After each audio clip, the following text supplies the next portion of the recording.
C'est mort, c'était un vœu. Et nos anciens, c'était le lundi de Pentecôte.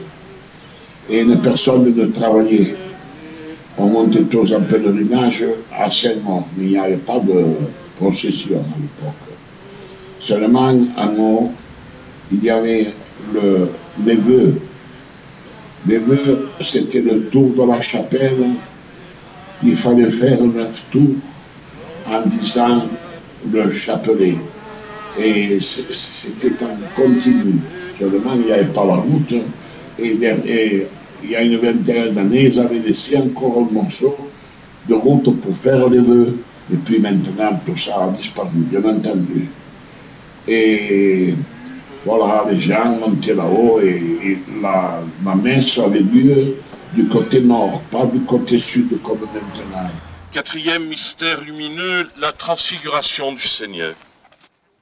Le premier mystère lumineux, c'est la résurrection du Christ. Après, le deuxième, c'était l'ascension. Cinquième mystère glorieux, le couronnement de la Vierge au ciel.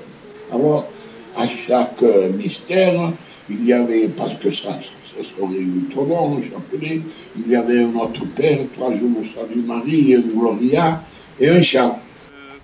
Pleine de grâce, nous t'acclamons.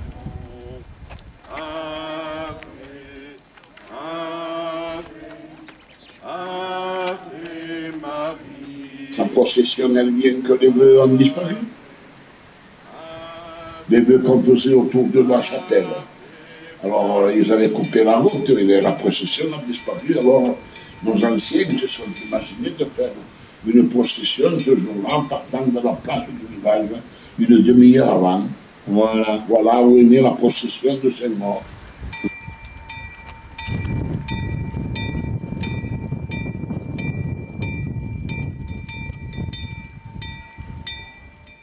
Saint-Maur, c'est l'abbé qui était dans un cloître et qui finalement avait certains pouvoirs sur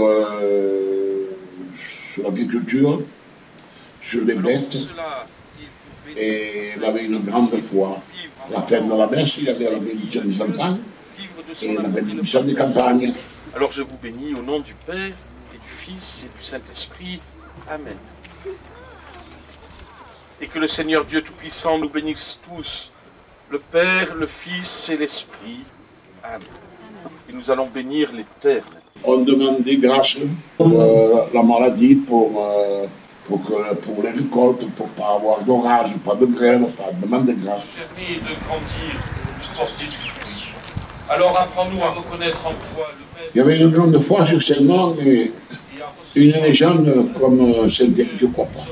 S'ils ont fait cette chapelle, là-bas sur le piton de Saint-Maur, il y avait une salle.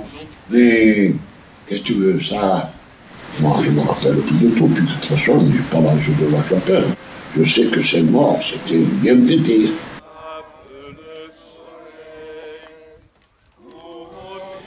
Nous voici dans l'entrée de la chapelle Saint-Maur, qui se trouve à 2 km de Saint-Étienne sur le chemin d'Oron, où il y a de très belles fresques du XVIe siècle que l'on va découvrir ensemble.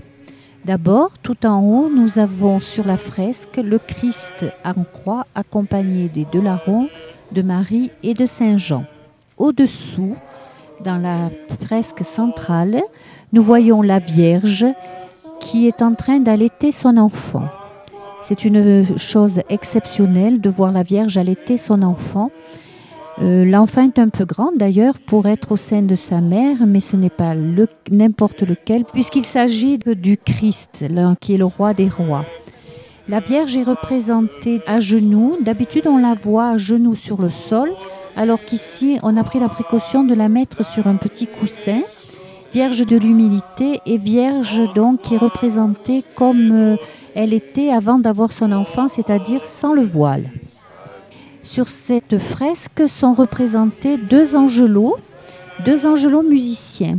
L'un d'eux tient d'ailleurs dans sa main un orgue portatif, ce qui nous permet de voir que dès le XVIe siècle, dans la vallée de la Tinée, on savait ce que c'était qu'un orgue.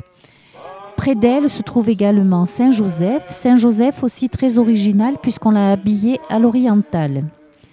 De l'autre côté de cette fresque se trouve d'ailleurs sur la gauche tout d'abord Saint-Maur avec sa crosse d'abbé et de l'autre côté sur la partie droite Saint-Sébastien criblé de flèches. Les deux saints d'ailleurs dont la vie est représentée dans cette chapelle.